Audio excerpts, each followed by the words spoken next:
Hello everybody, welcome to the latest Worlds of ZZT livestream. It's been a couple weeks, but we're back. When we last left off, we were still working in that giant mall board.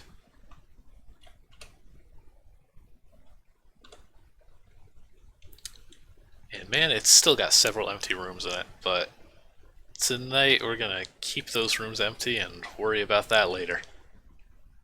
Let's do a quick rundown of our board since it's been a couple weeks. We have our janky title screen, a little opening hub, robot factory, crashed meteor,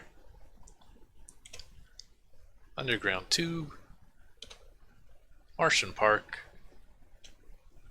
a mysterious pyramid protected by 5 purple doors, some test boards. I don't know why I called this board Yab, but that's what it's called. The outside of our wonderful mall, that mall itself, which features a food court, ammo shop, health shop, scrap shop, empty arcade, fountain, juvenile delinquent, and another little testy board. Tonight's focus, we're going to be doing a puzzle board, but first I add at least one more little gameplay board because this game is still very tightly packed, I feel. So I want some more boards that have some stuff. I'm just gonna bore a little tunnel here, get my Kev edit set up. I think I didn't shrink my buffer to the size I like it at. Wait, yes I did, I lied.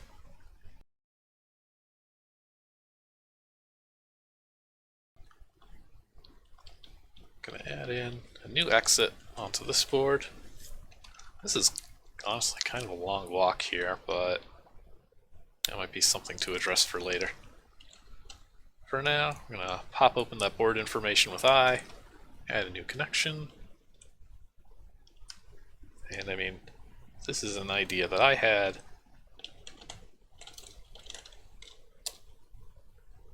Make sure those links go both ways with the star. Just grab some here for connection. Here's our new board. We'll replace our player clone since I copied and pasted. Okay. So I want to do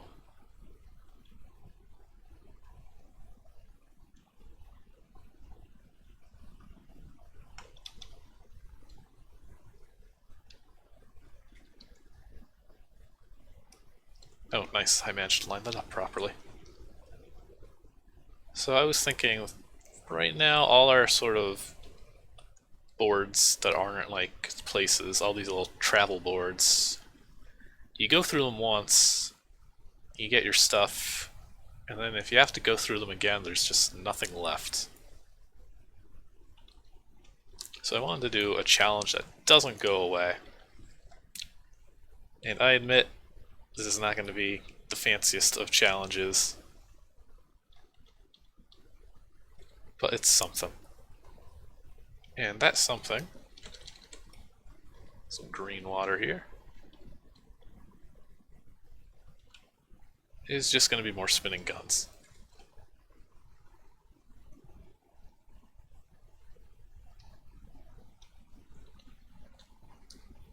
So F2 for our creature menu, G for spinning gun. And like our robot factory, we've seen these before. I want these to be kind of haphazard and do lots of shooting actually. Do a row of these. There's going to be a little more to it. Excuse me. There's going to be a little more to it than just running past a bunch of bullets and hoping you don't get hit. I'd like to add some more mechanics to it. Whoa, there we go. Kevin just took a really long time to save there. So let me see what this actually looks like first and foremost. Oop. Beginner's mistake, I forgot to actually... Oh no, I did save on the board. I didn't load the world properly. Okay. So yeah, this is scary enough.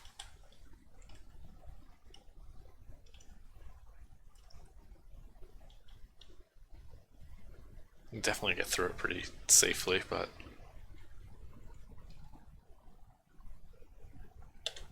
it's a good start. So let's see, those guns are 2 for intelligence, or 1, depending on whether you're counting from 0 or not, and 7 for firing rate.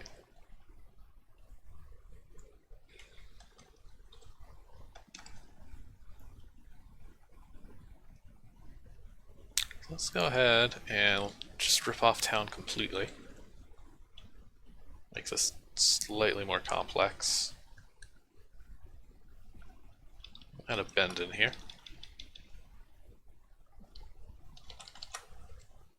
Grab our water.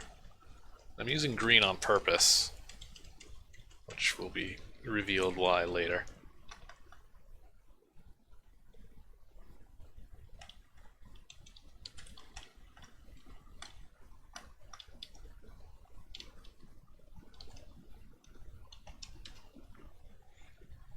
It's because I'm going to add a button to sort of change this water and block some shots for a while, and give the player a little bit of protection.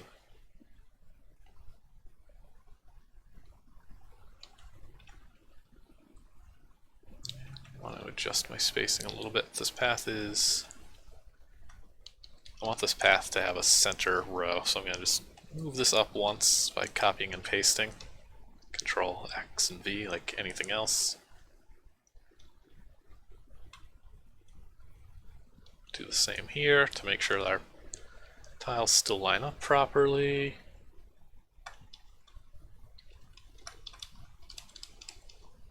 Add some slightly more interesting geometry.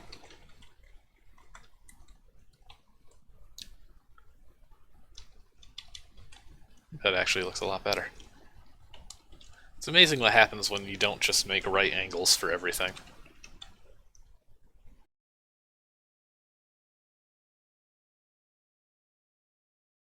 So now we have a center row.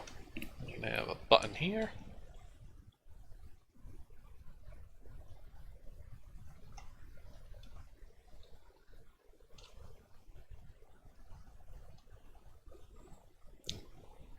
Most common button is unsurprisingly a circle. There's plenty of good options. You can use slashes and make it a lever that gets pushed and pulled. But I will just keep it simple. Set its cycle to 1, because I want this to be very responsive. And let's do some code. We'll call it button. We'll tell it to do nothing. And we'll give it an event when you touch it. Make a little sound effect.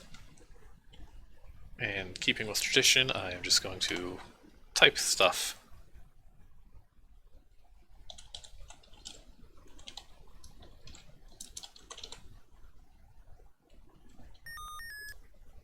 Well, that sounds mysterious and sci-fi. I like it. We'll see what it actually sounds like in a little bit, but for the time being, a few things. Also going to tell it to lock itself because we don't want the player to be able to spam the touch event. So it'll lock itself, it'll play our sound. We'll do Control A, get fancy with our text here. Which conveniently it remembers the last character you are on, so you can do this sort of thing a lot faster than having to pick those characters out each time.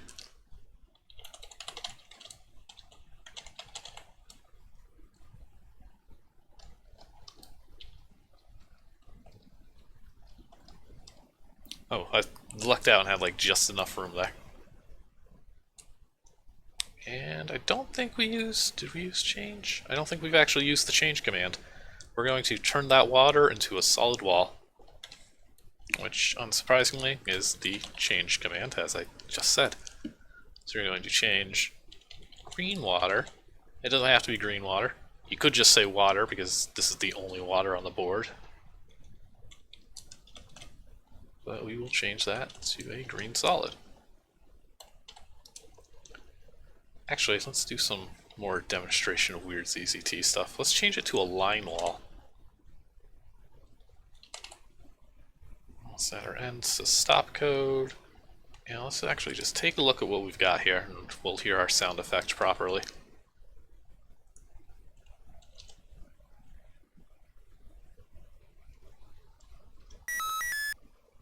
So yeah, that's a mess up here. Another thing we also have to watch out for is there was a bullet on top of water here. Of course I didn't time it right, but yeah, there we go.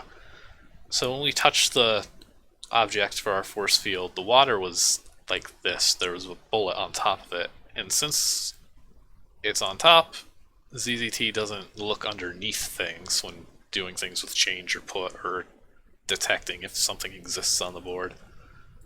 So that means that a single tile kind of survived. And in the case of water, there's not really a ton we can do there. We could add more changes, like wait a moment, change water again, just to sort of be more confident. Or we could have multiple rows of water. I guess, multiple rows.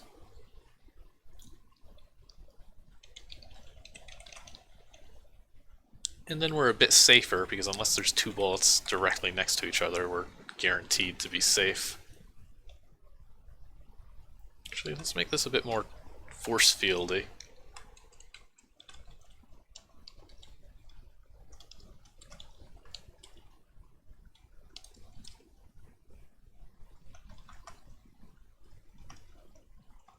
Grab some of this. Make that match a little better.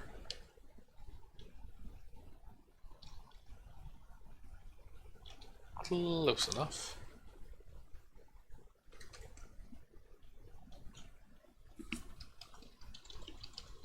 Clear out this area.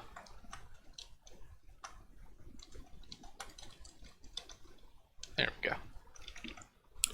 So that'll kind of do what we need it to do. An alternative might be to actually use the put command, because with put, I'll actually copy paste this, saying to put a whole bunch of boulders to the east. Let's see what happens here.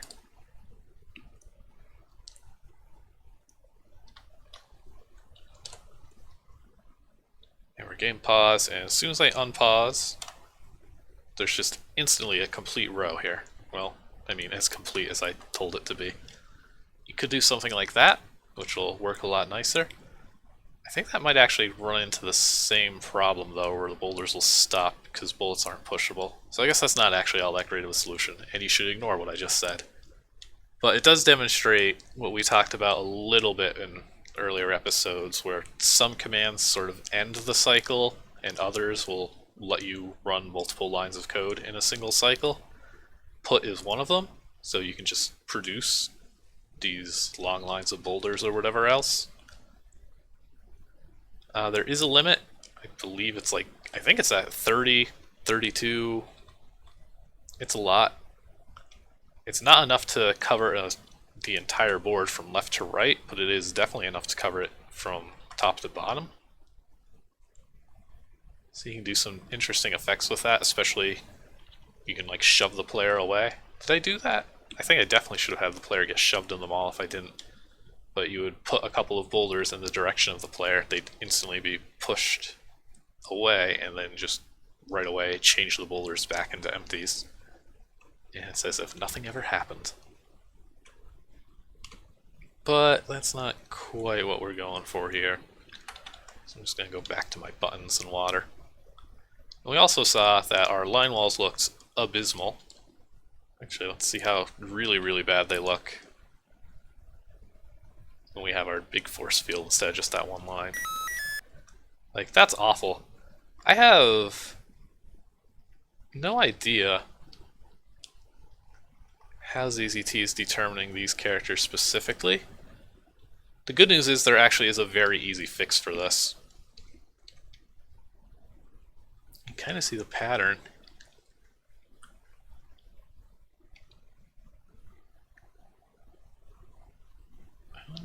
I don't know.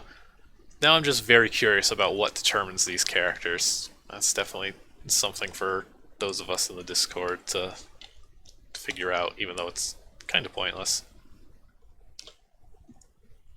Let's go back here. I want to round this out just slightly more. That's a little better.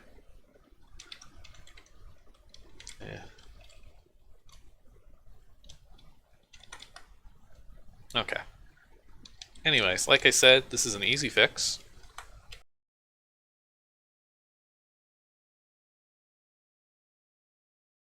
After you create your line walls through ZZT OOP and they display horribly wrong, change line. And that will produce this.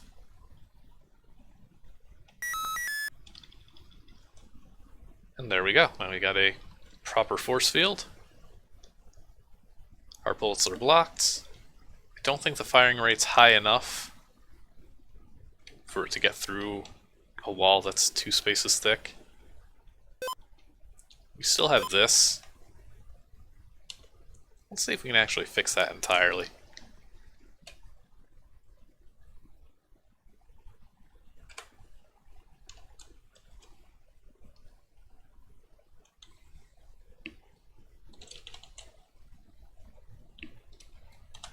Let's actually try if we run this twice. Now I'm actually forgetting if this is a cycle ending command. I'm pretty sure change is.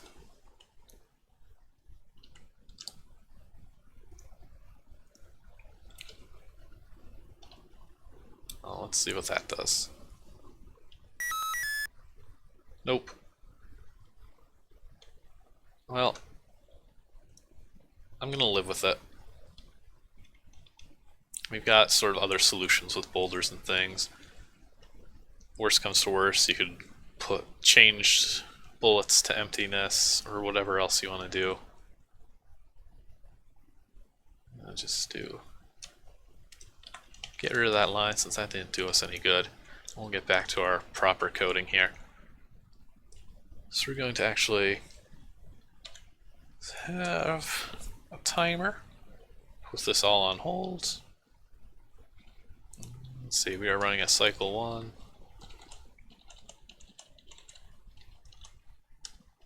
So 10 idles per second, roughly. 2 seconds. That should be enough to scare the player a little. Let's see what that sounds like. Backwards.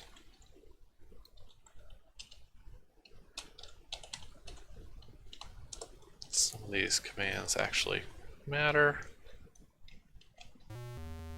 No, that sounds horrible. I'm not even going to try that one in ZZT.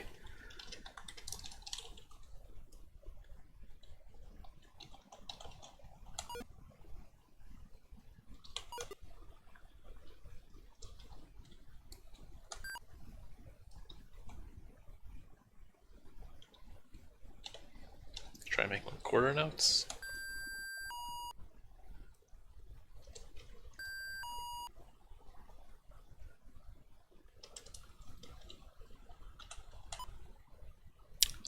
You know what?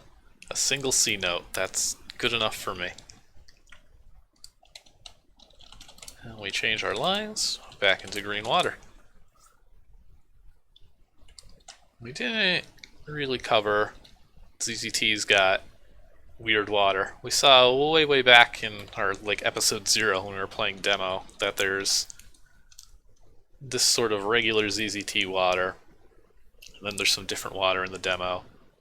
And here we're kind of bending the rules with KevEdit to make green water, but as we can see, you can also specify the color of water in ZZT OOP. It's like the only thing that's normally color restricted that gets around it.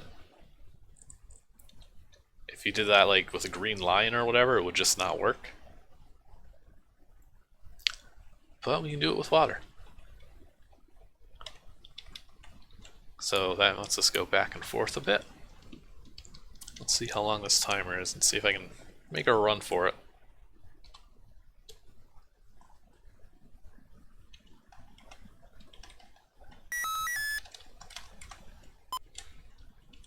Okay, so it's not long enough to get completely through, which is ideal, honestly. I don't want this to just be press a button and you're done.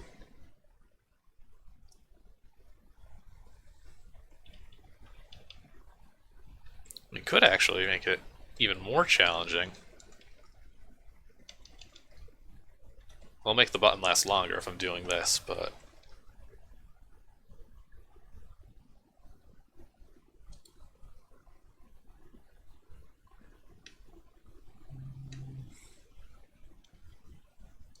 no, we'll center it.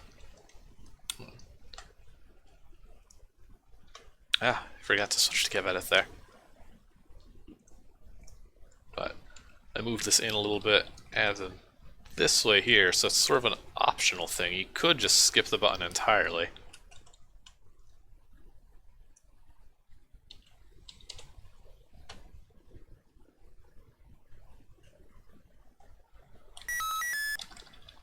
I did not make the timer longer though. Woof. Safe. So let's tweak that timer length. And extra say time and a half. Might add a sort of a warning sound before it goes away.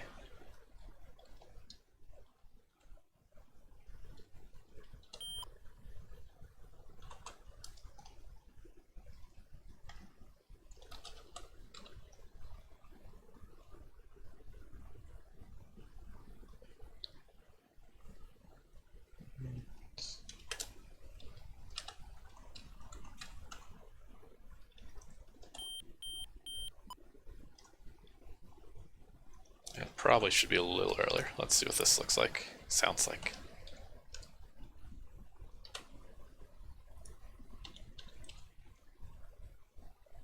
Now, hopefully.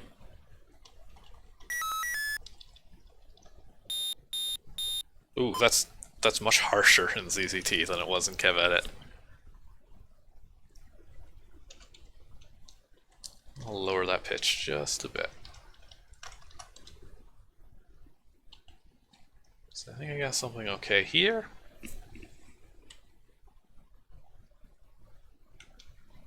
I'm thinking a few things here, because the whole point of this board is that you're going to have to go through it twice.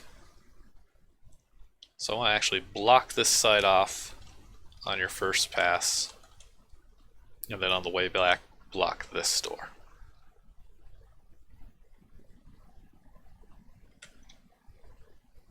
And that'll be some more code. We'll get to that in a second.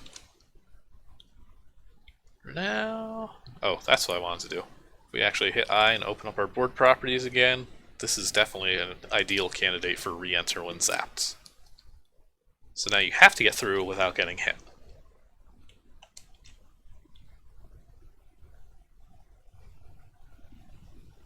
Let's make this even scarier. Oh, it looks lined up perfectly.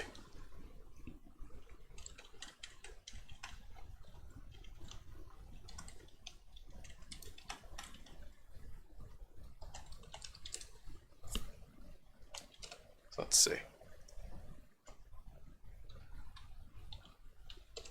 ZZT.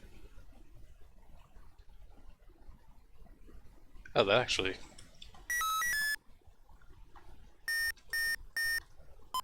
that's not bad. Decent sounding. Gives the player a little break.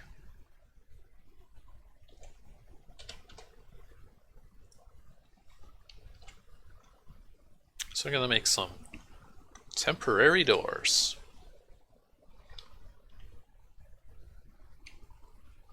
So first we are going to make this one, which is open by default. And we did our nice doors in the mall earlier. They had the animation there, them swinging. I'm not going to do that for these. These are just going to be some quick moving doors.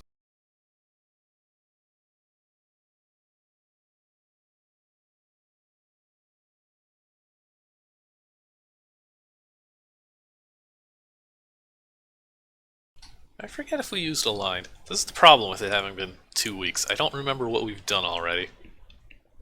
I'm just gonna put a little object out here, hide it in the wall.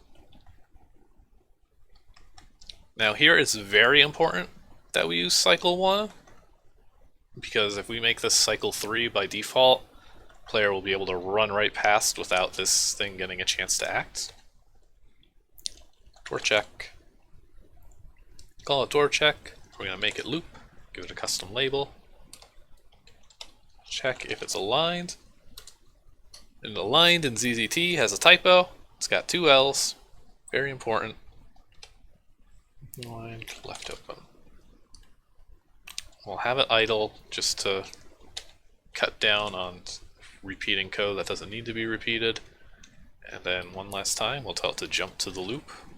It's just a plain old command and the label to jump to. We've seen a million times before that it's technically send, self, loop. That's all crufts. Just saying loop is fine. Don't need an end here either because loop is just going to make this loop. Instead, open, left door open.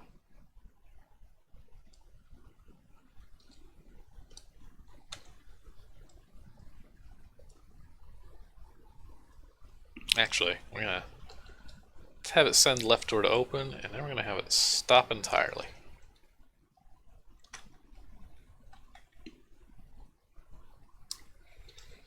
Have our left door here. Make that cycle 1. Call it left door. Did I just call it open or left open? I already forget my label. Just open.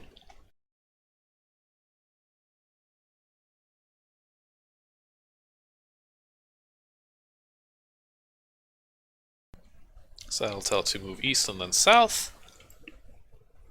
And I'm purposely making it move south because if I made it move north, it would act as cover. So east, south.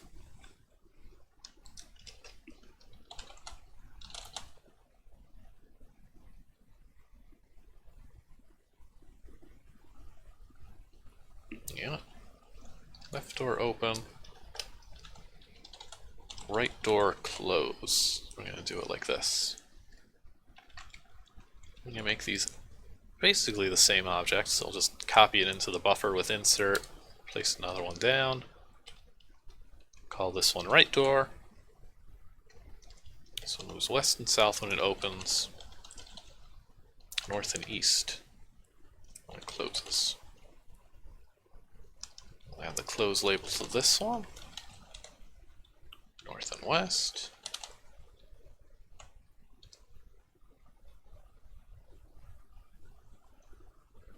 Actually, I want this one to start like this because of how I set it up. The thing we need to manage here is making sure that these doors open and close properly. So we're going to run past our checkpoint. Yeah, I did that backwards. Something screwy with my code. That door opened at least. And as you can see, that's what happens when you get zapped.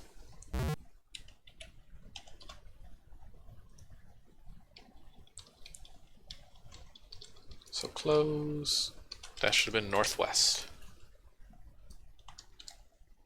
So handle that. So left door to open, right door to close.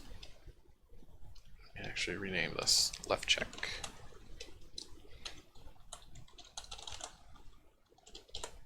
And we will tell right check to start its own loop.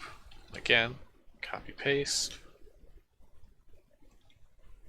Find a good spot for it. call this one right check. Technically speaking, these labels don't need to be renamed, but it's going to be really confusing otherwise. So in this case, we want left door to close, right door to open, and left check to loop.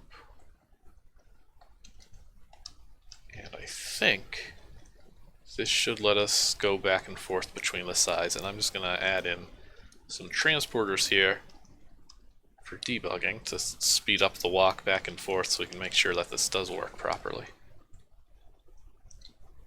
And as long as I'm debugging, let's just remove all challenge. Let's see. If we do this right, okay, we get let in, hit our button. Now if I pass this point here, nice. Cool. Just run back and forth from this point, it won't care. Until I hit the one over here. Okay. Still slightly off. Did a very bad job with that. This door on the right directions. Open, east, south. Close, northwest. East, south, northwest.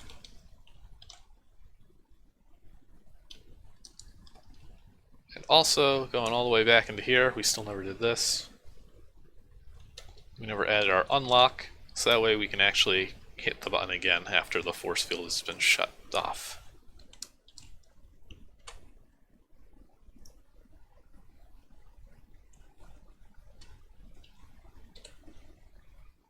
Now if you wanted to, you can make sort of a nice little animation with your changes.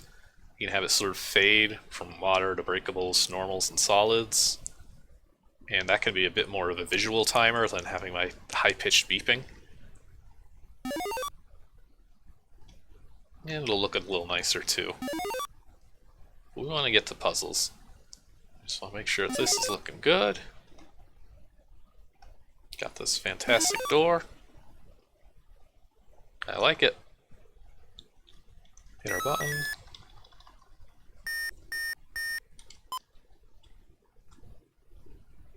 Honestly, you're probably still like really safe. And just slightly more challenge.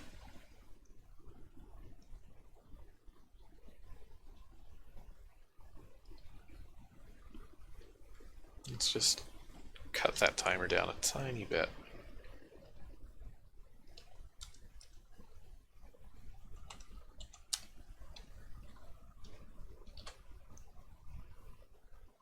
Okay. Oop. I'm gonna do this legit. Get rid of this little barrier. Get rid of our debug stuff. Save our game. Load it up in ZZT and see what we get.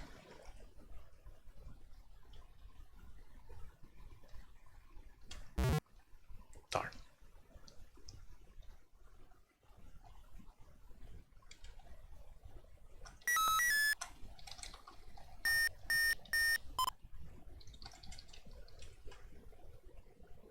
Alright. Not the greatest, but I think it works. It's very difficult to fine-tune that difficulty. So let's see, another thing we might want to do, if we go back, way back to the beginning, we did our sort of a sky blend. We're going to do something similar. Now our sky blend before had, you know, solids, normals, breakables, waters, the usual full fade, but I need to have bullets shooting, so that limits my options for colors quite a bit. So what I'm going to do is pick purple on purple.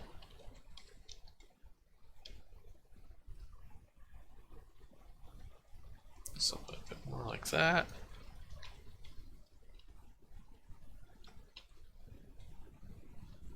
Do a lighter purple to a dark red maybe.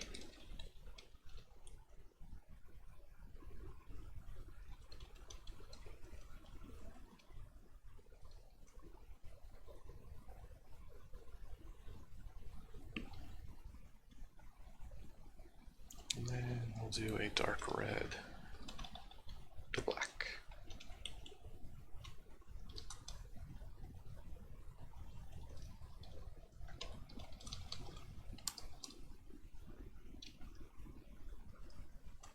Go.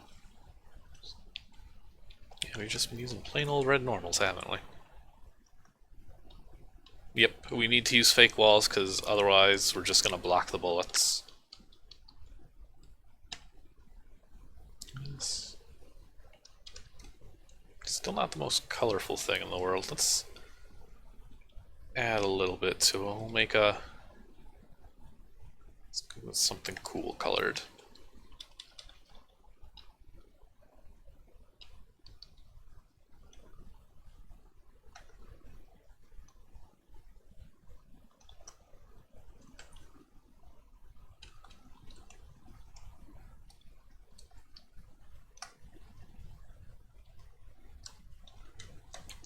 Oops. Yeah, that was me using the actual regular water from the terrain menu, which uses default colors.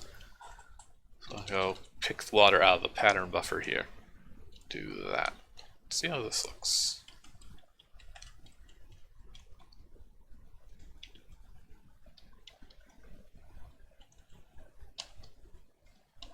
See, now I'm just getting picky about my details. And a color I like. That'll do. Make something stand out a little bit more. This game is a lot more red than I would like it to be still. Now, another fun thing is we can do the same thing what we did with our sky colors here with the spinning guns.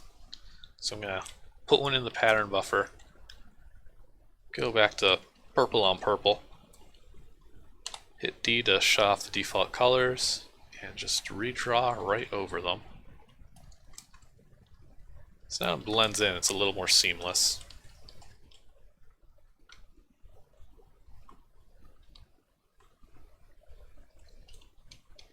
You know, I was complaining about how right angles were everywhere.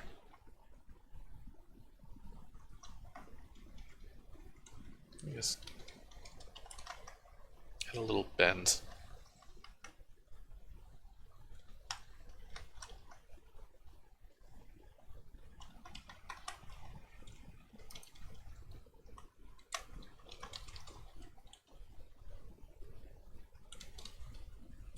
And as always, I want to make sure that it's a smooth movement for the player.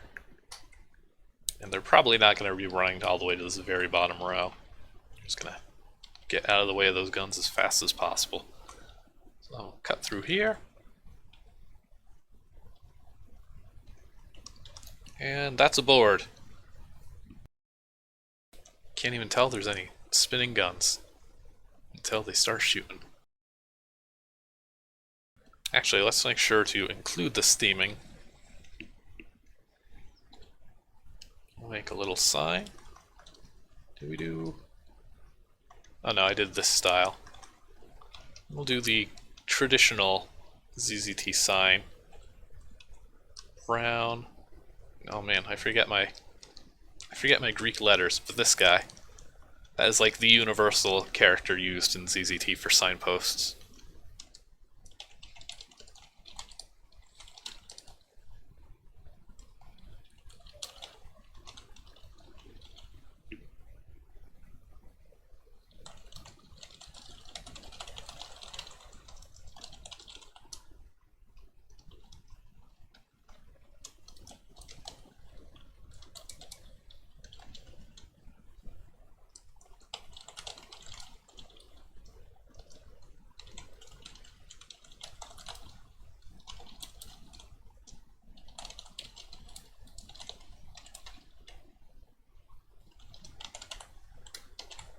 And again, it's a redundant ends. And also, again, labels aren't case sensitive. I didn't intend to make that a capital T. I don't know why I did, but it'll work fine just the same. So now we've got something. Clean this up. You can put a few more gems.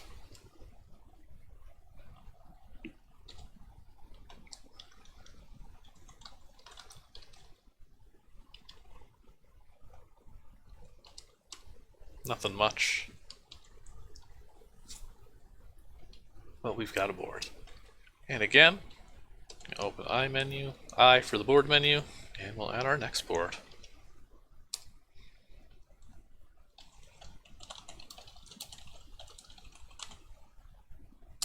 And we're gonna get to the meat of this video. I'm gonna practice some puzzle making.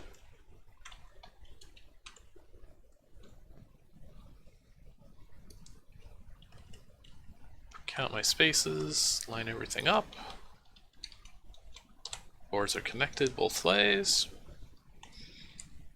And let's start figuring out some puzzles.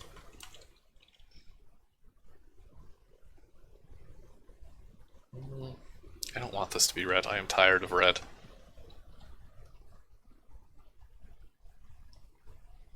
Let's see, we've done an underground pipe, a forest. You know, if there's one thing I've learned in ZZT, it's that not everything has to make sense.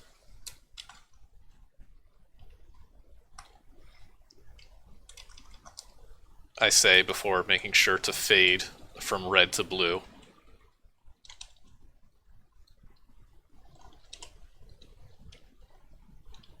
Oh, actually, one last thing on our meteor shower board. I'm going to shut the number of shots off, so that the player can't shoot at the meteors.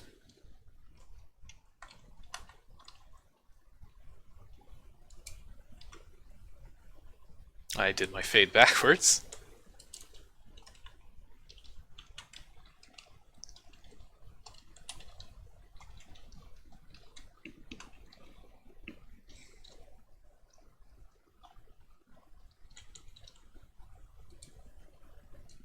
Yeah, we'll worry about that later. We got a room to shape.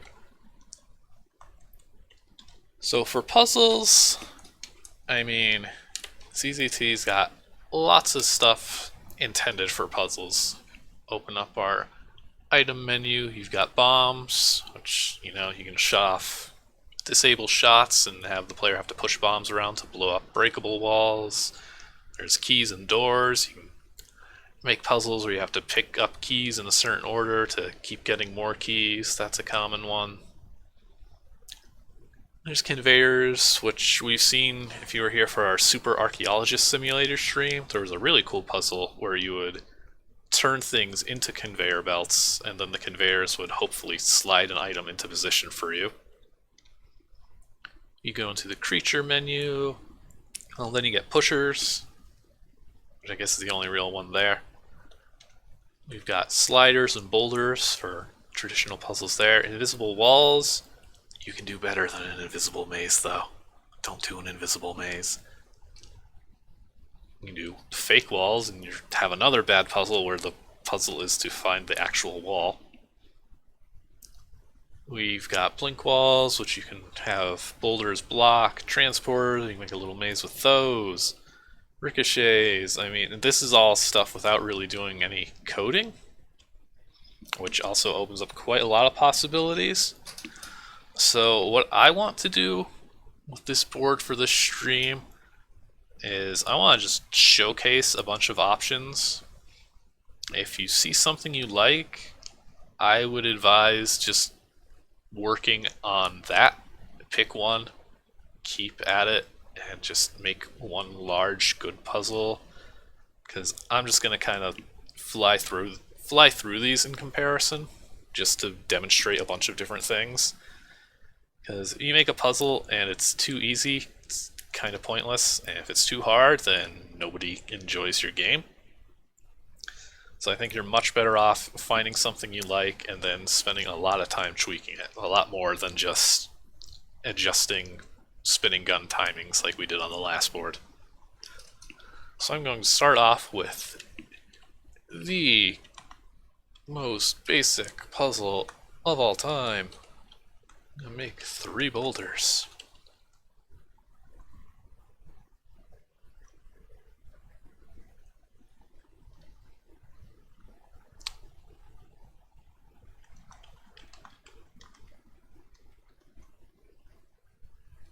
Oh man, I haven't even thought about like what this actually looks like. This is like the puzzle. Everything does this, and now that I have to actually draw it from scratch. Like I'm thinking of the solution, but not. That's the one. Right? Oh man. I'm bad at this. Oh, I didn't actually save. Right. The universal puzzle.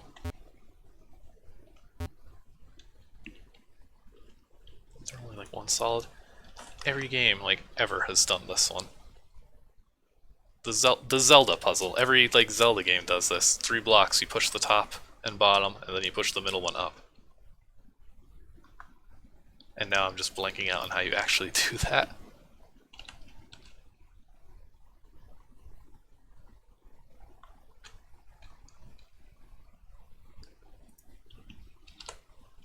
I warned you that I don't know how to make puzzles. Yeah, we do need this third wall.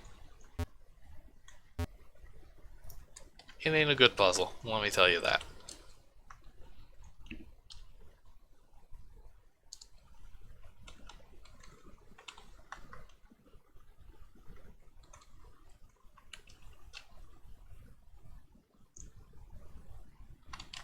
Or is it just this? Oh man. Can't make puzzles under pressure.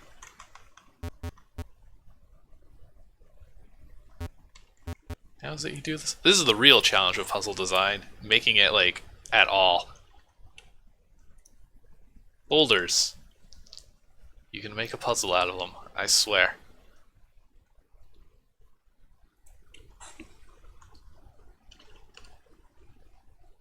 Definitely not looking up a game that I remember having this exact puzzle.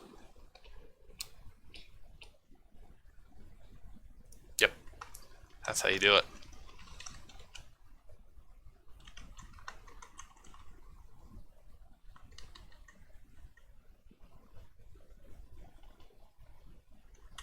There we go. That was more difficult than it should have been.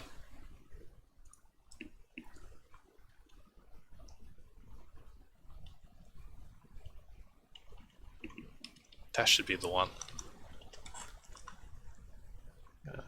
Round off this square off this room. I'm gonna shade it backwards from here. Make a fun little effect. 4.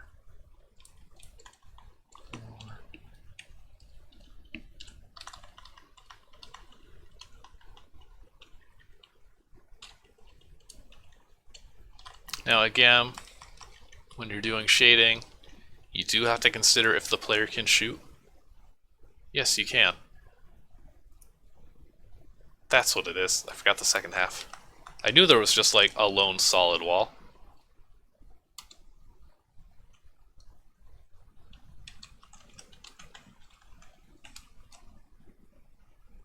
There. That's Puzzle 101.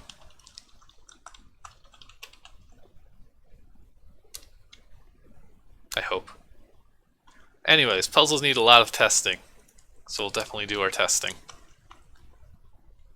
But as I was also saying, if you're doing shading and you've got these breakables in water, you do have to consider the player shooting them. And I mean, obviously, you can obviously just shut off bullets, which I think is going to be safe to do. I don't think any of my puzzles involve the player shooting.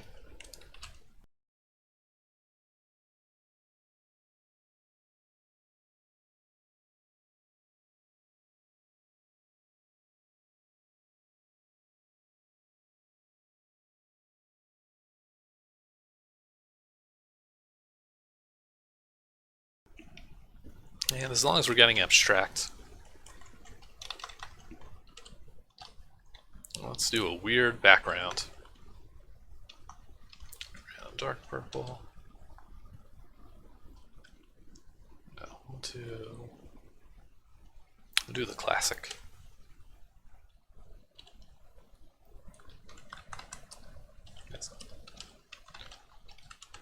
So this is a common way you would see in a lot of ZZT games, particularly interactive fantasies games, to sort of fill out a background. This sort of alternating inverted boulder thing. And copying and pasting makes this so much better than the old days of having to actually do this all by hand.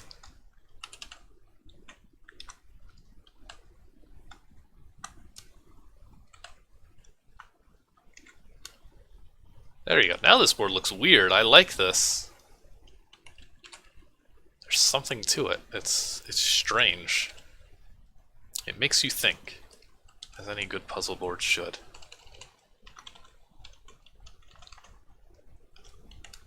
Do some contrasting colors. Okay. That's a boulder puzzle. ZZT also offers sliders, which can only be pushed in the directions they point. And you can push multiples at once, so you can shove this giant thing around. And also pushers, which are in the creature menu for some reason. Those, you pick a direction for them to point, and they will just push in that direction. And if you're better at puzzle design than me, who struggled with this boulder thing over here, you can create some fun, intricate things. Do I have town? There's a copy of town. Town's got a couple slider puzzles. Like this one here, the root board is definitely its most famous. I don't think Kevin has a shortcut to show empties, actually. That was one of the nice features that ZZT AE by Psych had. You're kind of on your own. You can always hit Control-T, and that'll reveal the color of whatever tile you're on. If you're messing around with a bunch of other stuff, like if you need to know the color of a ton of them at once, your best bet might be to just do change empty boulder, and then you'll get a foreground and background color that matches the color of all the empties. Not the best solution, but it'll do. But here you can see, let me say, let's play Town as ZZT for a second, actually. Let me move this into the folder that I've got Zeta running in. Town. As long as I'm here, I'll grab the other default worlds. Town, caves, city, dungeons.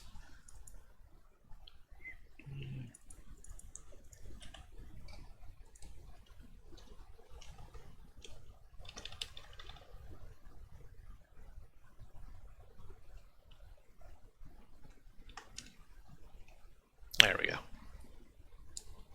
Now we're working in the folder. Let's go play Town of ZZT for a moment.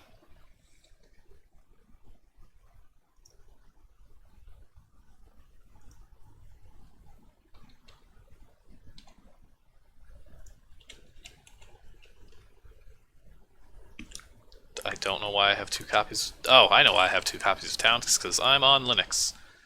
And when I saved it, one of these has an all caps extension and one of these doesn't. So I want the first one. Well. Very well then. We'll do it the old-fashioned way.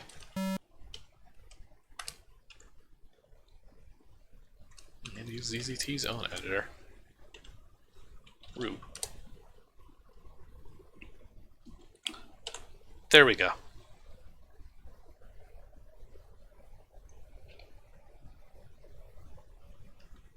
So this is, like, considered a difficult puzzle. This one took people a lot of times to solve. It's got false hints if you want to be a jerk. There's only one try. But even with just boulders and sliders, you can see there's a lot you can come up with quickly. Like just this tiny little mess here. You're realizing that you eventually need to free that to block this. Just every little detail matters. If you push this boulder too far, you blocked yourself. If you push the slider down one more tile at the start, you'd have blocked yourself. There's a lot to consider. There's the fact that like you actually have to wait a moment for these pushers, because if you just hold left, you'll actually again stop yourself.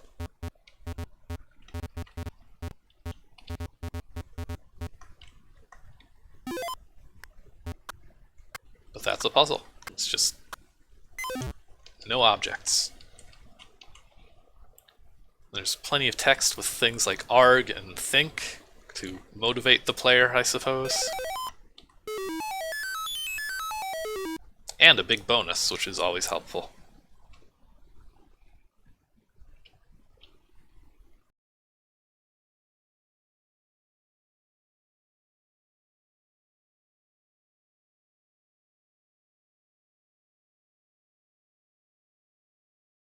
So you can actually do quite a bit with that. There's far more scary puzzles.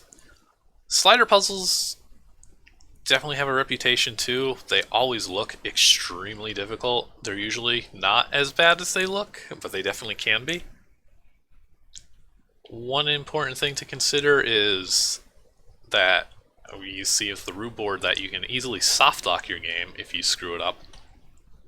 A lot of more modern games try to incorporate some kind of reset functionality. They'll have like an object that can detect, you could say, if we did something like this, put an object here,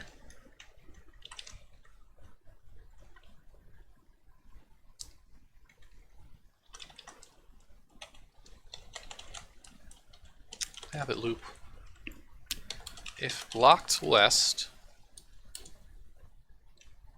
and let's also show off, so normally you would just say something like label. Have it loop endlessly, and then you do something like if contact, because you also want to know if the player made the mistake and pushed the boulder all the way to here.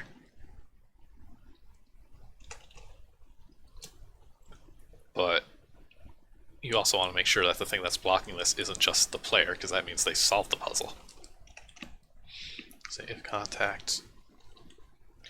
Actually, if not contact will do.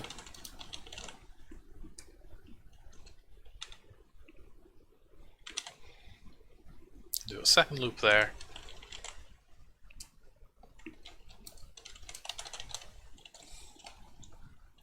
Now, if I was going all the way with this, I would instead, detect, okay, there's a boulder here and not the player. Change these boulders to an empties, have another invisible object here, put a bunch of new boulders, and just sort of reset the puzzle so the player doesn't have to load their save.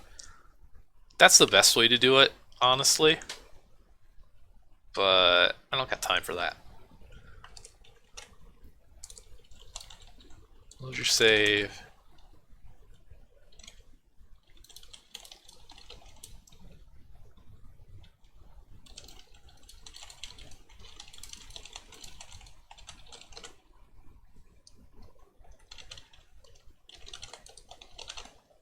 There we go. That's good game design. Not really.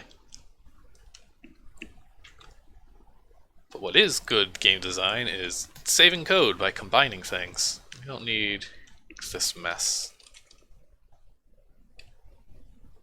All we actually need is to combine some if statements.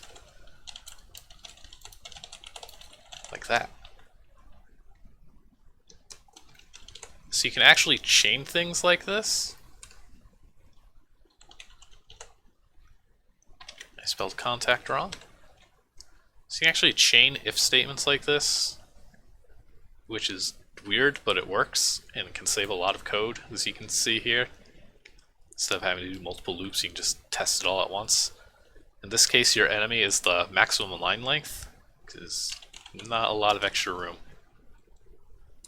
But you can check multiple things at once like that, which is good. Let's get back to puzzles though. Get rid of these boulders and sliders. I'm not even going to try. it's extremely difficult to make a good one. It's extremely difficult to make one that you can't trivially solve or accidentally break and instantly solve. It's no good. We're gonna try something also straightforward. If you got objects, you can always do a trivia game. Everybody loves trivia.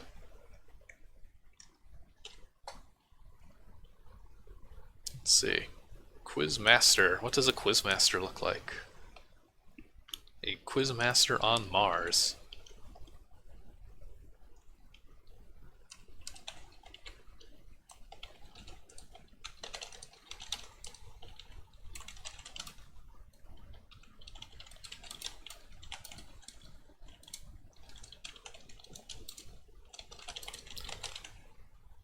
This is another opportunity to point out some game design alternatives.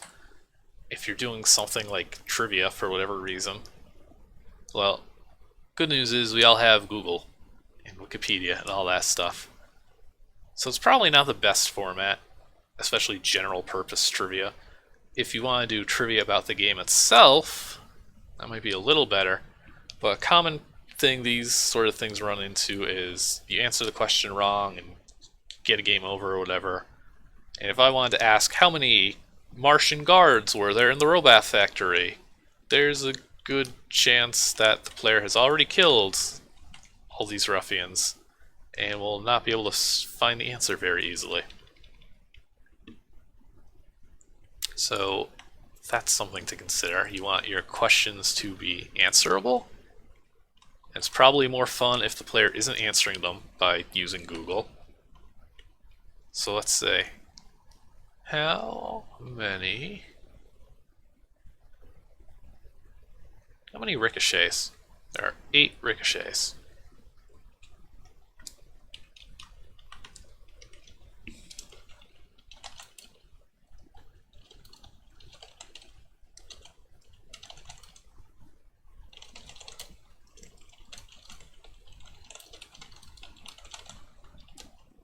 I don't know why I made all these letters, all these words capitalized.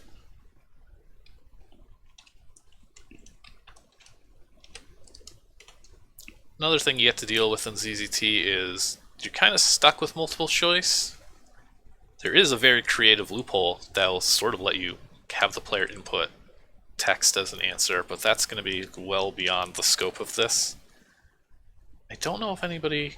I know I used it in Hugo for the inventory system, but I think Quantum P was talking about using it for something. I'm sure a game to be released in the near future will do that. But for now, let's see. 4, 10, 8, 0.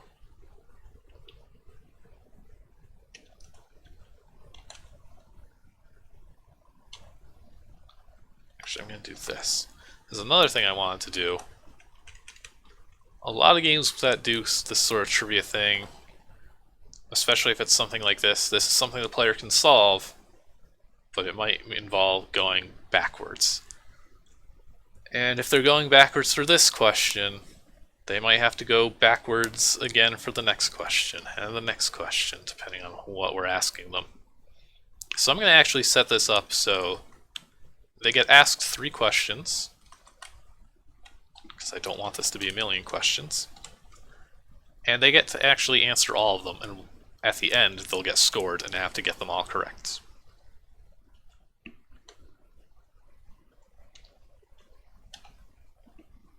So we need a way to sort of track their score. And there's a couple of ways. We could go as far as using like a counter, which I don't want to do. Or we can use flags, which are limited and can also get messy as we have to make sure we reset them properly. We're going to end up taking a very sort of physical approach. But we'll get to that. Let's come up with some dumb questions first.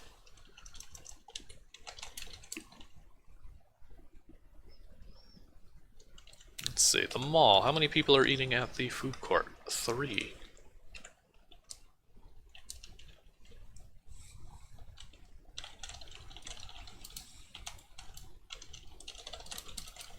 These are not good questions, by the way. And I am very much not a fan of Quizfish. But it is a way to do a puzzle in ZZT.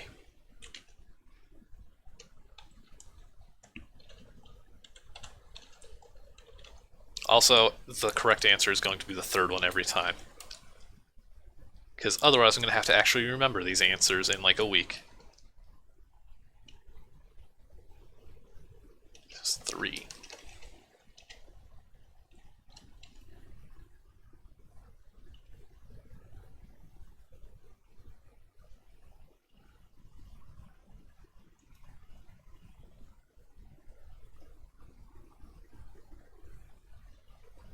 Actually, I'm going to do it this way.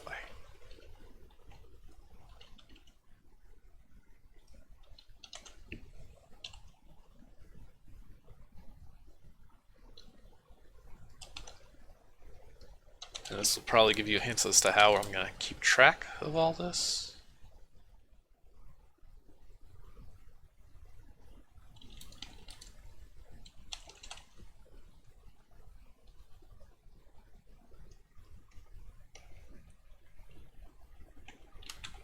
And we're just going to actually use some gems.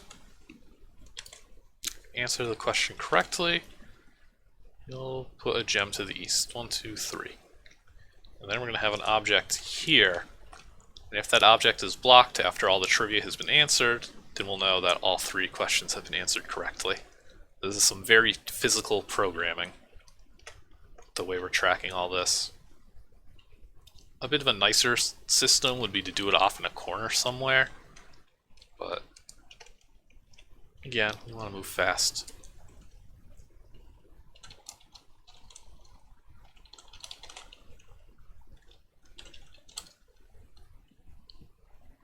Put some green gems. And every time you use the put commands, it'll push things away, which we saw with our boulders in the force field chamber earlier too. And you can also get a good example of how labels sort of keep code running. If they answer incorrectly, they'll just jump to here, pass this gem, and immediately go into question 3. What is question 3? It's about the mall.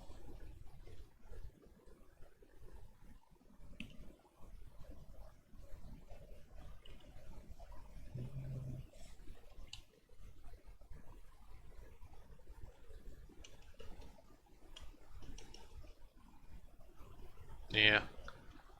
I already don't like these questions. I especially don't like that I'm just making them all.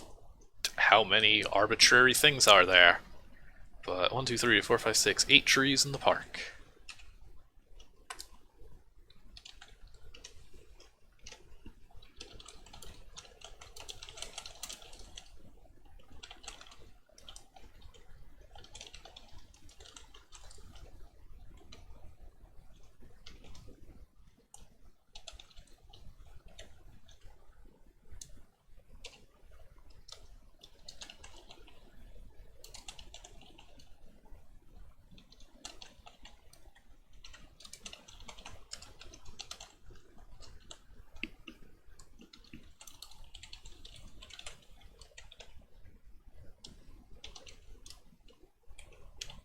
Quizfish.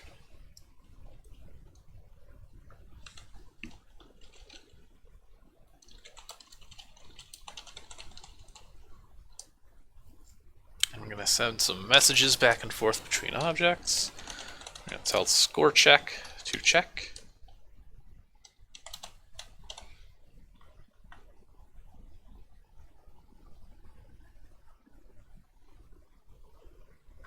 We're also going to temporarily, we're going to zap touch, because otherwise the player could touch the object at some point and kind of restart all this. That actually I think is going to be a bug to begin with. We'll handle that later. Score check objects.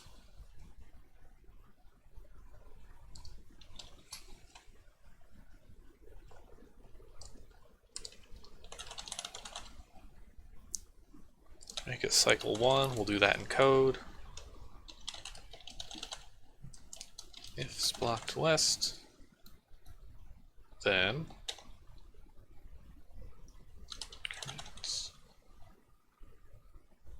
otherwise fails. What do we name this guy? Quizfish. We'll get rid of that space just to make our send command work a bit more smoothly. Quizfish. Correct. Otherwise, not blocked west, Quizfish. Incorrect. Now you might think that you can kind of just default to Quizfish incorrect, because I mean if this didn't execute, then keep going. But this isn't gonna stop its code. So we would end up saying send Quizfish to correct, and it would immediately hit the next line and say no, send Quizfish to incorrect. So we do need to actually test both conditions here, even though obviously if one is true, then the other is false and vice versa.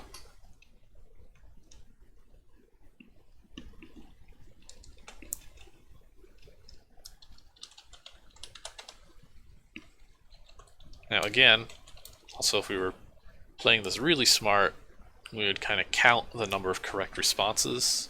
You can kind of do that by seeing how many times this object can move to the west before it's blocked by a gem.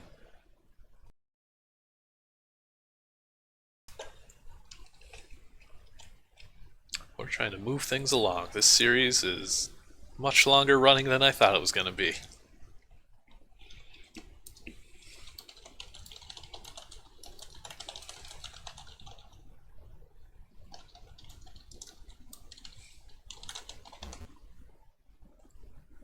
I'm not even going to worry about sound effects. We'll have it restore touch so the player can initiate the quiz again.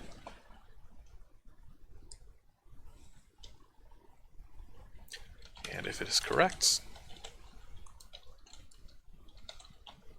good job, solve my Quizfish puzzle.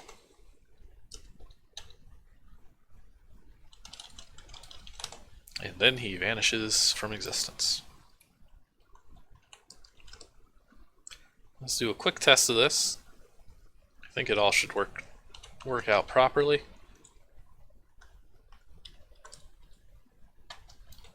Get rid of this debug mode that I left on. That's a puzzle. Incorrect, incorrect, incorrect. There we go.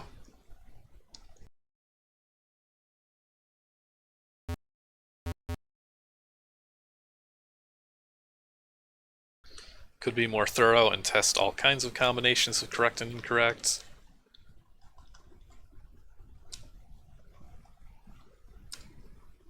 Quiz now being scored. Good job. Quizfish puzzle solved. And we can even keep the gems as a reward. That's trivia. Not the best. Not the best at all. Let's move on into a new section.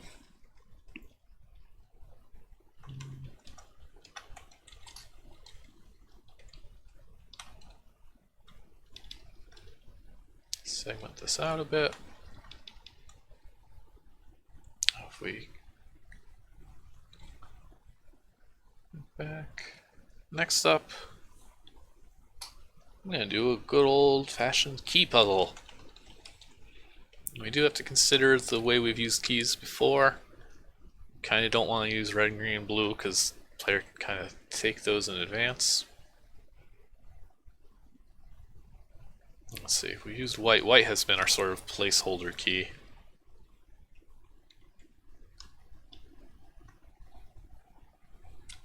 So I'm going to pick up a white key. Make a few little closets. There are many keys and many possible colors.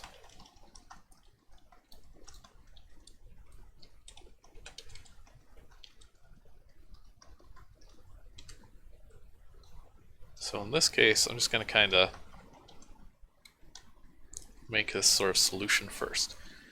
Open the white door with the white key. We'll get a yellow key, another white key, and this is again ZZT keys and doors. You definitely want to shut off your default colors and get some much more readable doors. So that'll be a yellow door. Open a yellow door. Get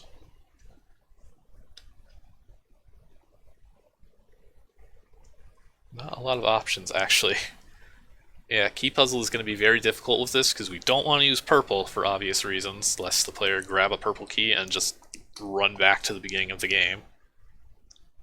Red, green, and blue are out, so that's 4. So what color is left? Cyan. So I can do that one.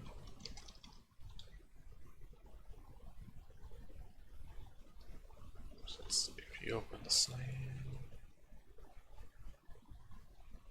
And a white.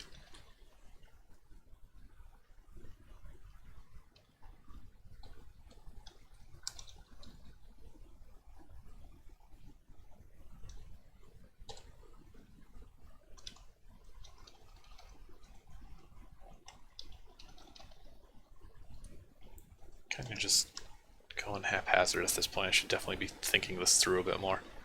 Actually, what I should be doing is writing this down. Let me see here. I got 8 chambers.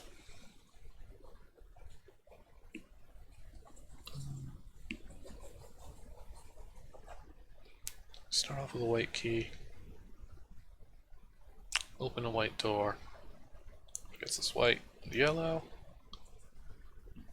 It's yellow. It's cyan. So the player still has a white. Okay, so then they can use that to open this. Okay, yeah, so this all holds. This holds valid. Right now the player can open these all in an order. Why is that? Okay. Oh, because I still have default color mode on. That's why they're not getting a background color. There we go. So you can open these two.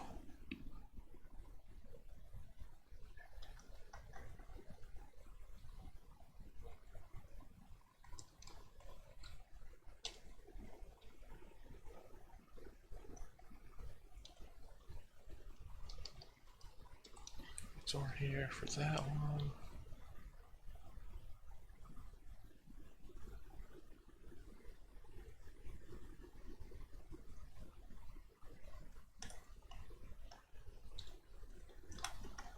Other whites.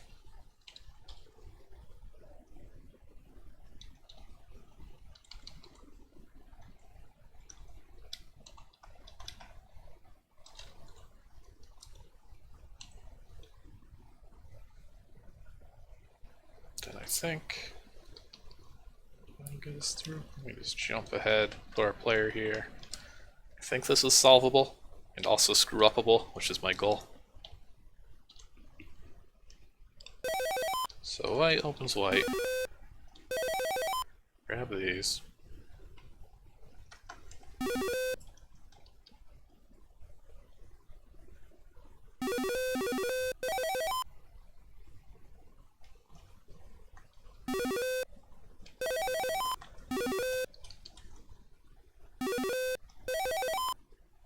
So I want to put an extra door there.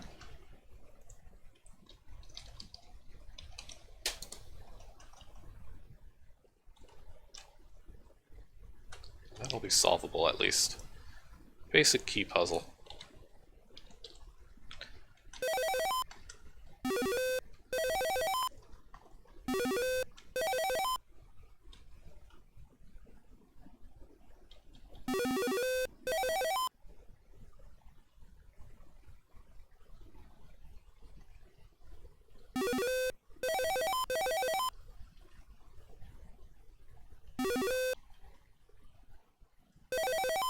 Okay, that at least works.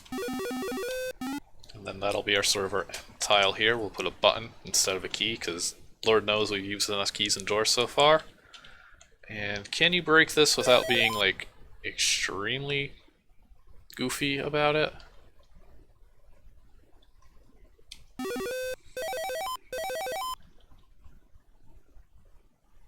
I don't think this is particularly challenging, but...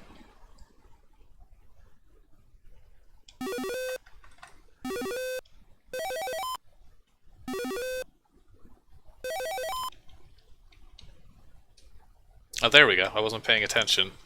I was too busy looking at chat and thinking that, oh no, there is no way anybody can screw this up, and I screwed it up. Which means it's also possible to screw up, which is good. Great job. So now I broke it. It's a puzzle. For a much better sort of key puzzle, I got 2 games off the top of my head, and I will link them in chat right now.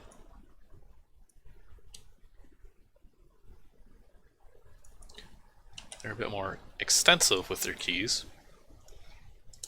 The first here is Anna, which has this whole section, the Felt Forest. If you starts off with that one board that I linked, and if you just flip through the plus and minus key, or just click on the board list, you can scroll through that section and see that it really escalates. And it's also extremely well designed. I don't think it's actually possible to soft lock. You just have to kind of figure your way out through it. It's also incredible looking visually, which is also a plus. And the other one is going to be Myth's Winter, which has also a forest, actually. Winter and Anna have a little bit in common, as I've learned. That one is here. It's just a single board. This one kind of combines some things. First off, you're riding in an elevator up and down. It's from a sort of a side perspective, so you can only pick up the keys from inside out, basically. If you look in like the lower left, there's 3 different colored keys. You have to pick them up blue, yellow, red. There's no way to go up above. And that adds a lot more depth to it, because there's definitely a point where you have to not get stuck and be able to pick up the first key, because you can only carry 1 key of each color in ZZT. It also involves hitting some switches to open up non-key doors. Like I said, you can do a lot more if you pick one type of puzzle and then stick with fleshing that out. You'll get much better results than arbitrarily placing some keys in doors and hoping it kind of looks good. Winter was fantastic. I only played it for the first time like a month or 2 ago, and I was very impressed.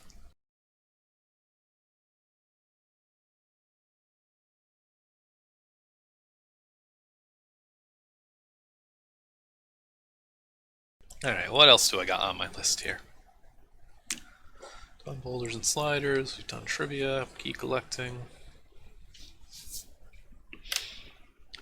Let's go back. Actually, hang on 1 second, I will be right back.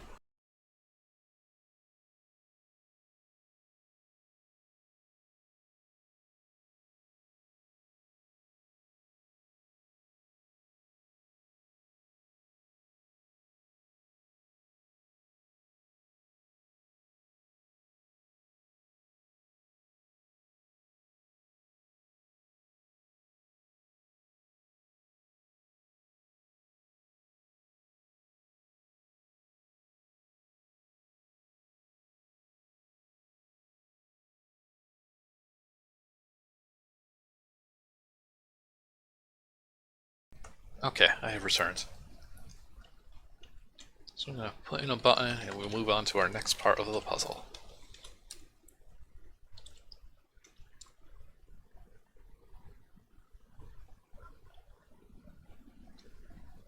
Let's make it a lever.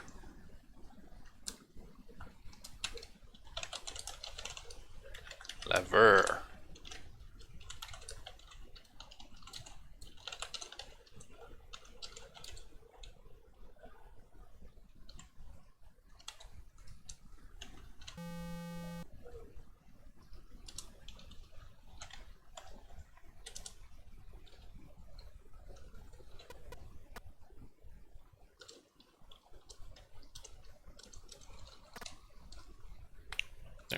44. Play those drums. Change characters to this one.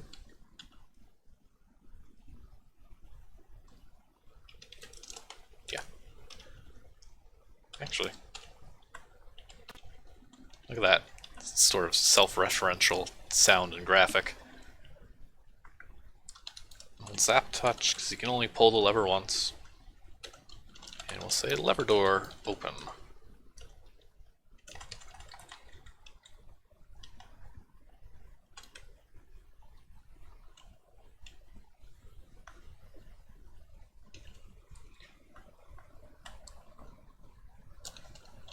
Lever door open. And I'm not even going to bother making these suckers move or animate. They're just going to die, and they will vanish from existence. We'll make 2 of them.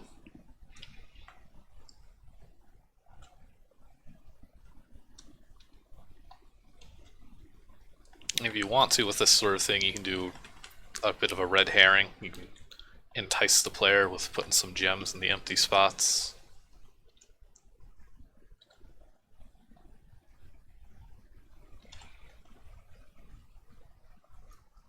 Or you can make it not a red herring and just make it so like, hey, at some point you can open this door and get a key straight back as a replacement. Fill this area out a little bit. Actually, I don't want to use green gems because I was... See, remember this is way back here. I said green gems so I could use gems elsewhere, and then I ended up making them green anyway. I'll make these guys red gems. Sort of fill these spots. Space it out a little.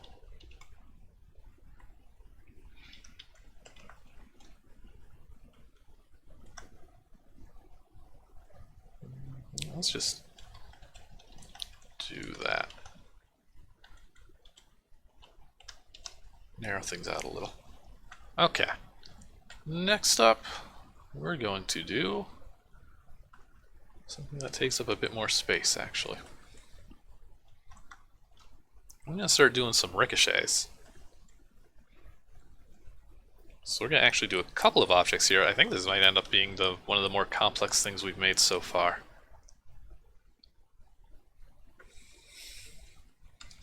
So I'm going to make an arrow pointing to the north.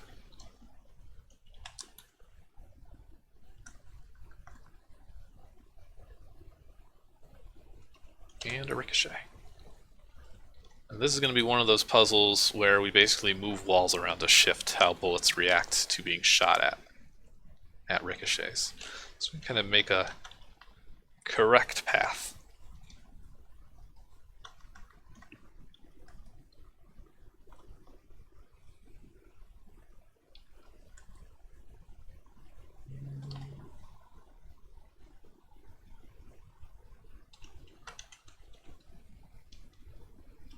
Make sure these are all bankable.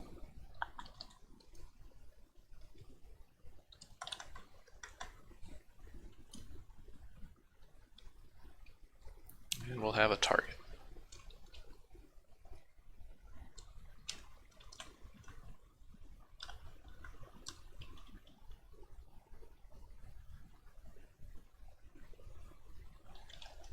And we can shrink this path a little bit.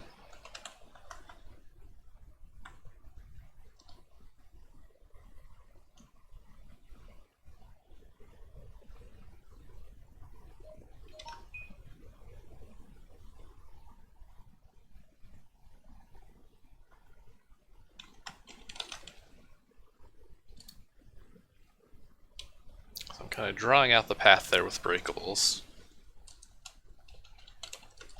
And simply enough, when you touch this guy, it'll shoot north. And when you touch this guy,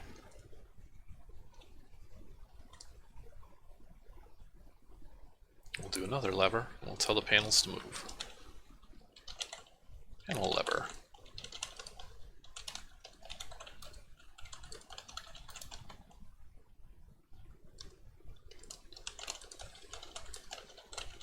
We've seen these commands in our earlier video. Zapping touch will basically comment this line out so that the next time you touch, you'll go to here, and then restore touch kind of has the opposite effect. You'll turn the comment back into that. Apparently CapEdit doesn't let you... Oh, because I typed restore, that's why. That's why it wasn't changing it into a number.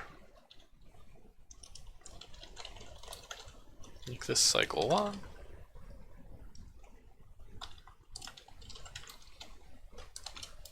Stick with what I know.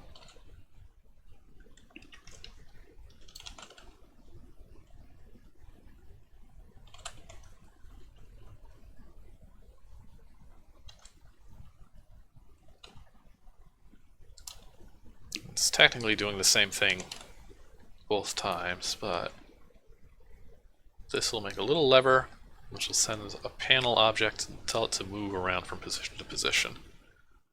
We actually make these fake walls here, so I can leave them in place for debugging.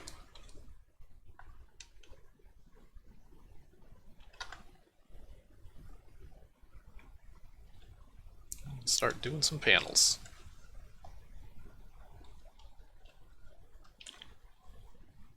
Again.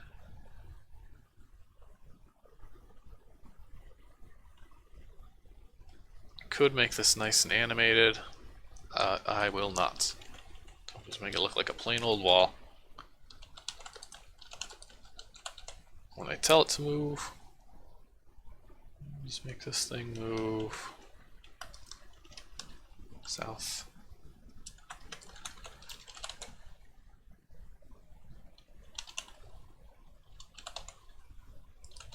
Same thing, make it a toggle.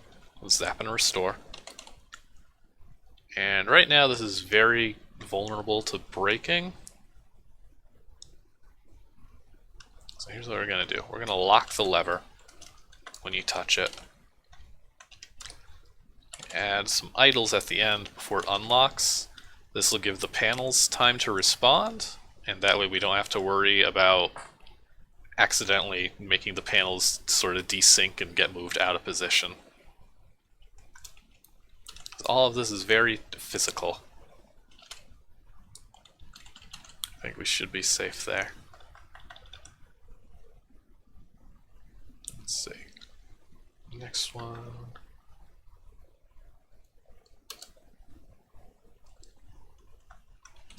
East and west.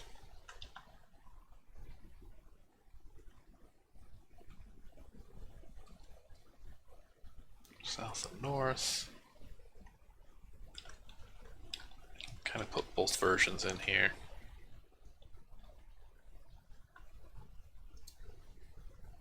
That should at least be solvable.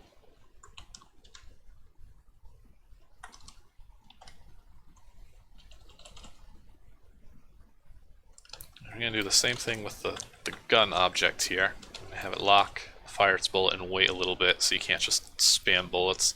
I don't think that would actually break anything, but just to be on the safe side, err on the side of caution a little. Go back to game. Let me see.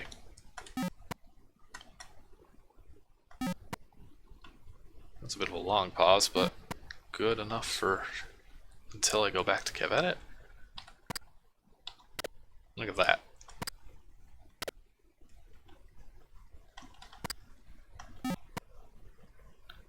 And I forgot how ricochets work. I did this backwards. Shoot. Shoot, shoot, shoot. Okay. So I'm going to actually do... Okay, so these are the up-downs. No, I want it to have a background.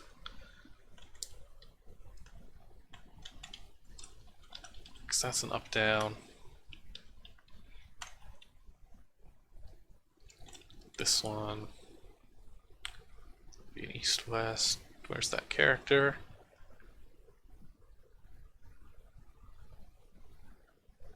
Where is it?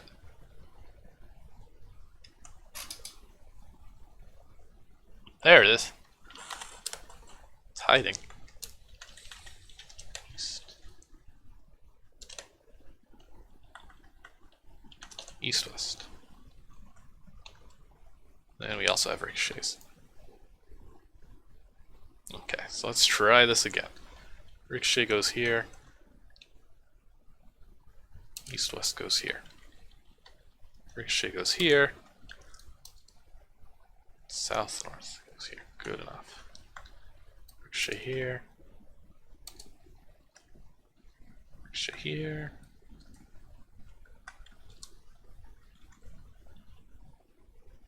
And I don't need to make these all start moving south first and then north. And I haven't quite been paying close enough attention, so I probably broke something and we'll have to end up changing a few by hand, but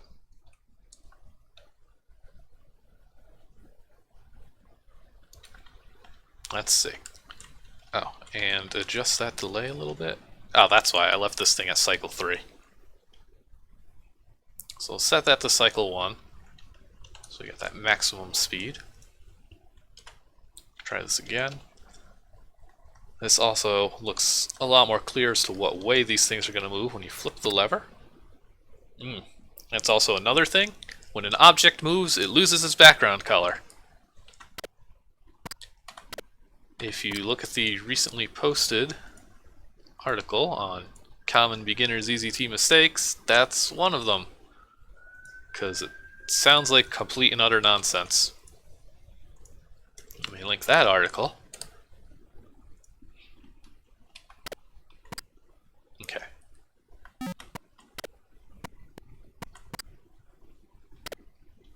Okay. So I actually did it pretty decent. Except it basically solves itself. You hit the button once. So I do need to sort of switch up these positions. Not because it's broken, but because it's way too easy. North and then south.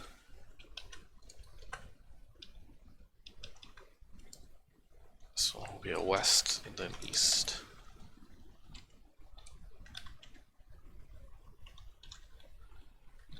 A little better.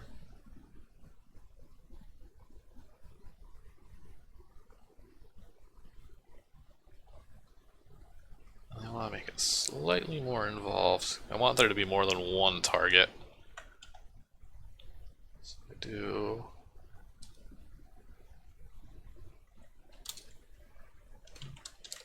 And later on I will fix these background colors. And by fix I mean get rid of.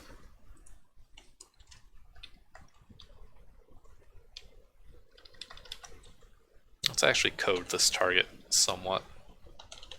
Target. Stop executing code.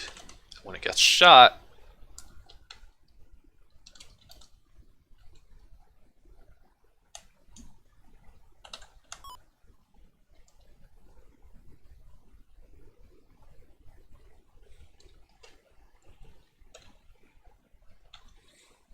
I'll actually do a little extra loop here. I will put in an animation. Let's see. Plus. Then back to an X. Code goes here. And that'll make the target do a thing. For the time being, I think this should give us 2 targets to shoot.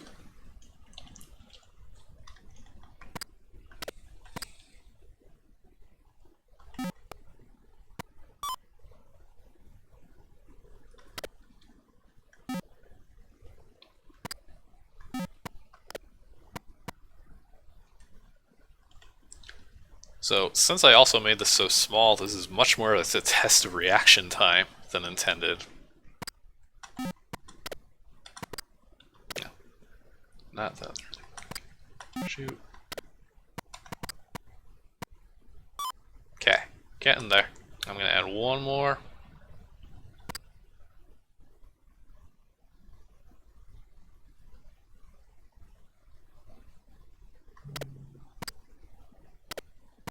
Trying to think basically what direction I'd like to extend this. Just make it go up.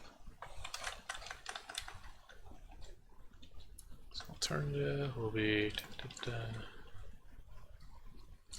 one last target. And to hit that, let's actually move that over.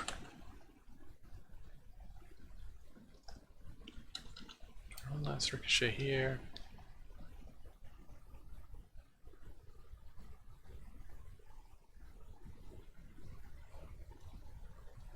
And then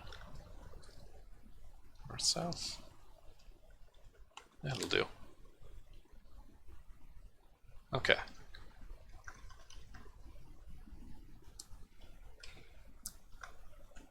We're going to make these things send an object called hit target to hit. How'd that one? I don't know how that one lost code. Target hit. Hit target hit. Clear out this big buffer of junk. So let's do one last fun thing with all this. Start with some white water.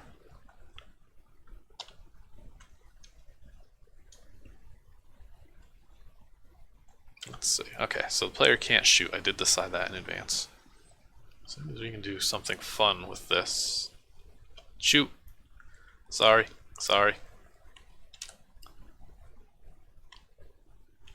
Do something fun with this. Once it shoots. I'm going to have one more object. This is going to be a hidden object. So we'll just make it look like any old wall.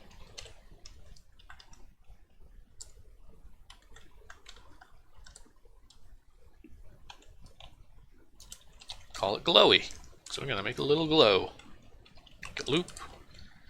If not, no, I'm going to say if any bullet, glow. Otherwise, we idle and then we reset the loop. If we start glowing, change. Actually, we don't need that. I'm getting my stuff mixed up. I'm going to make an object called glowy. It's just going to have a plain old loop. Make sure it's cycle 1. White water.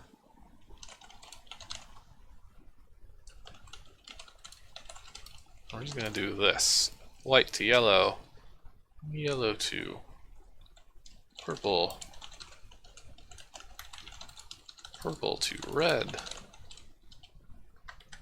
Helps to say water. Red to cyan. Yeah, well, I'm typing and thinking simultaneously.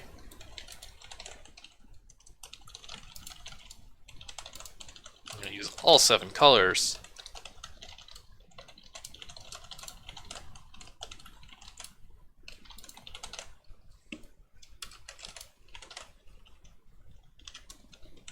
And we're just going to make it loop, cycling through that water.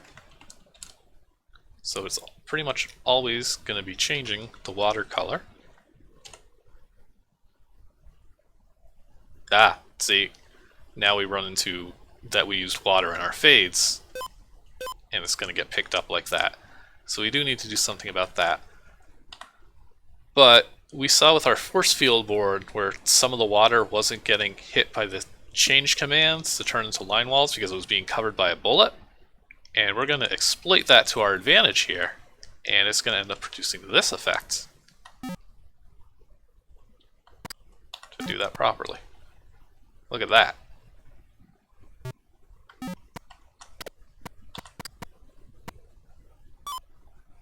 So you get a cool little trail like that.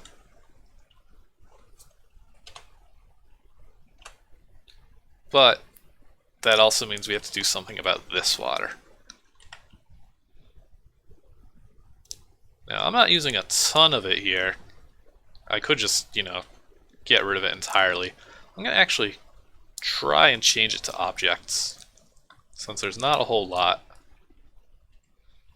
They don't need any code, they just need to be a custom wall, which is all an object without code is going to be. This one is red on dark blue.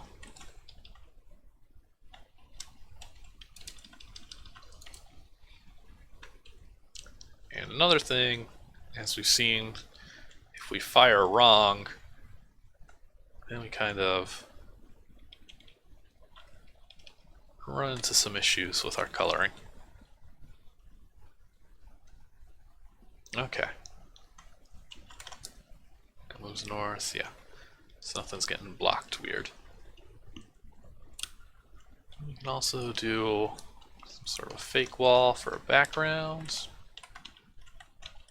Fill this out a little bit. Or no, actually we don't want to do that, because then we are going to have problems with these objects moving and their background colors changing. Ignore that, ignore that. We're going to fix all of these, by the way. We're going to pick plain old purple, shut off default colors, add it to the buffer, put it down again. Add it to the buffer, put it down again. And we'll just do that to quickly change the color of all of these. And last but not least, oh yeah, I have such a habit of doing regular custom ZZT loops. Since this doesn't actually do anything other than an endless loop, we don't need to actually do a manual loop. ZZT comes with a restart command, which will simply jump to the very beginning of code. So that'll technically save a handful of bytes. You end up not using it a ton as you start doing more complex stuff. Because once you get to the point where you actually start caring about board sizes and how big objects are, you'll find that it's actually :x. Label X is actually going to be fewer bytes, because restart is a big word. Look at all those bytes we're saving. But we'll leave it in like that to show off the command, because there's still a handful we haven't used, and that is one of them. And also, this object doesn't need a name either, since it's not sending or receiving messages to anything.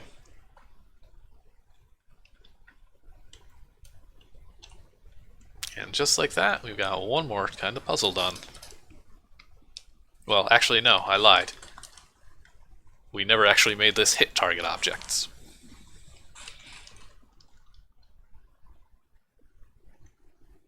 So let's see, let's arrange this board a little bit.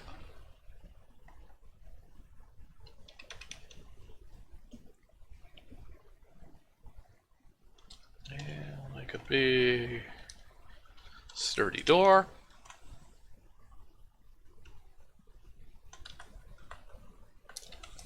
Hit target. Target. And we're going to do zaps again. There's no need for restores because we're not going to undo this progress. Hit once, jumps to here, hit twice, jumps to here. Zaps the hit command. So the first two times it won't really do anything other than zap. And the final time, we hit the third target, door can open. By which I mean disappear from existence. There's also a spot where you could use the bind command. And then that way it'll just share the code, save a few more bytes. How big is this board? The answer is going to be not very, but 4.9 kilobytes. So let's go back actually. What's our mall looking at? 7 kilobytes. And our Killer Robot Factory, 5 kilobytes.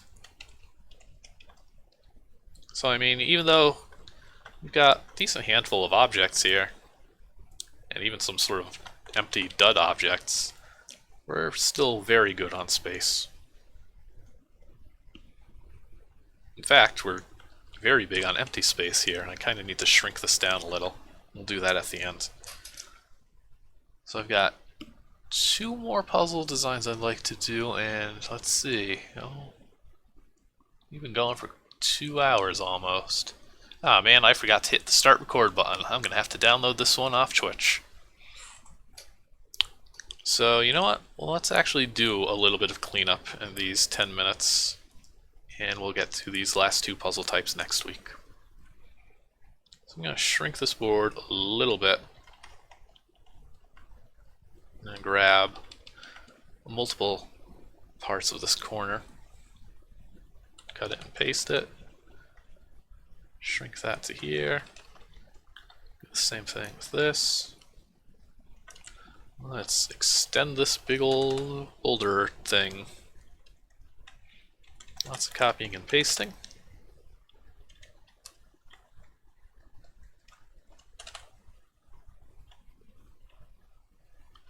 What's really great about this sort of background pattern is some of the old ZZT games that do it before they had KevEdit or any external editors, they'll actually like screw up at a certain point and they won't connect seamlessly. And once you see it on a board, you'll just never not see it.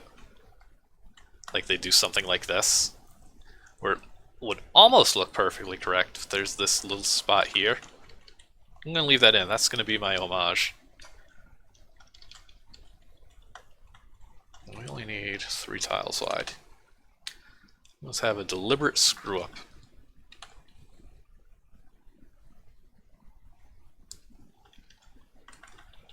Grab this giant part again, but not the screw up.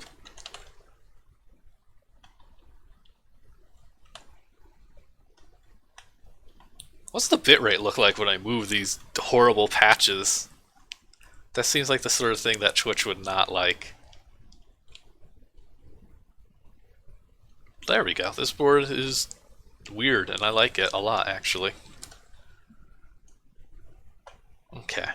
So let's do some more little cleanup polish things real quick. What else do we got? The lasers, targets.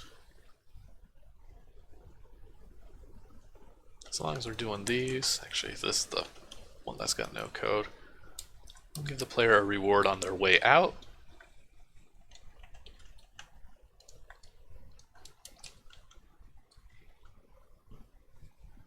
It's also a good time to do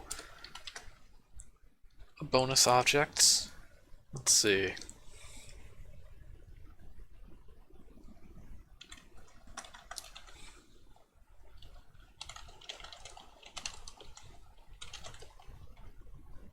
Oh, see, you missed it. That's deliberate. I'm making an homage to the classic ZZT games that did exactly that mistake.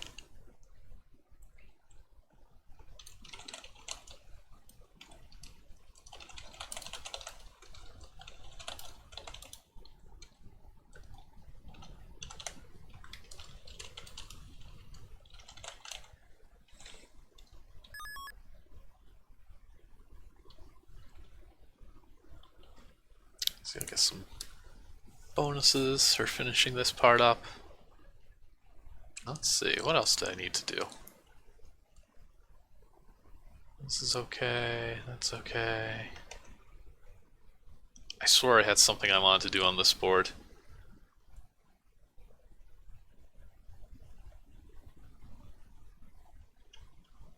I guess that's it. I think we did some puzzles. We got shooty puzzles, key puzzles, trivia puzzles, bad boulder puzzles, lots of puzzles. So if there's any last questions for the night, I'll take those. Otherwise, I think we're going to call it quits and we'll wrap this board up next week. And of course, at the very end of it all, will be our 4th purple key.